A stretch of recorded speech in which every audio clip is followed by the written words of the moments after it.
Hello, Chandrakala चॅनलमध्ये तुम्हा सर्वांचे खूप खूप स्वागत आहे. तर मग जर तुम्ही जॉब करत असाल किंवा वेळेवर पाहुणे आले असेल तर मग अगदी झटपट अर्ध्या पाऊण तासात स्वयंपाक कसा होईल त्याची आपण ट्रिक बघणार आहोत. तर मग सर्वप्रथम कुकर लावून घ्यायचा. कुकरमध्ये डाळ, भात आणि उकडण्यासारखी भाजी किंवा मग बटाटे असेल तर ते लावून घ्यायचे आणि मग पीठ मळून घ्यायचं. पीठ पण अगदी 5-10 मिनटासाठी भिजलं की पोळ्या छान येतात. मग भाजीची काप करून घ्यायची, फोडणीची तयारी करून घ्यायची. मग आणि सलाड कापून घ्यायचं. मग कुकर थंड झाला की भाजीला फोडणी घालून भाजी शिजायला ठेवून द्यायची. डाळीला फोडणी घालून एका गॅसवरती डाळ ठेवून द्यायची आणि मग लगेचच पोळ्या करायला घ्यायच्या. अगदी 2च पोळ्या झाल्या की ज्यांना भूक लागली असेल त्यांना आपण जेवायला देऊ शकतो.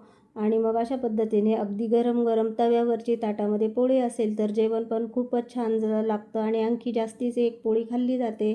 तर मग अशा पद्धतीने आपला अगदी अर्ध्या तासामध्ये स्वयंपाक होऊन जातो. तर मग त्यासाठी बेसिक वस्तू घरामध्ये ठेवायच्या. साधारण भाज्यांमध्ये कांदे, बटाटे, आलं, लसूण ह्या वस्तू ठेवायच्या. तांदूळ 2-1 किलो घरात पाहिजे. गव्हाचं पीठ पाहिजे, बाजरीचं पीठ पाहिजे आणि वेळेवरती बेसन पीठ पण खूप उपयोगाला येतं. तर मग अशा पद्धतीने ह्या बेसिक वस्तू घरामध्ये आणूनच ठेवायच्या, म्हणजे वेळेवरती किंवा रात्री वगैरे कधी कोणी आलं गेलं किंवा मग आपल्याला जास्त वेगळा स्वयंपाक कोणासाठी बनवायचा असेल तर मग आपली फजिती होत नाही.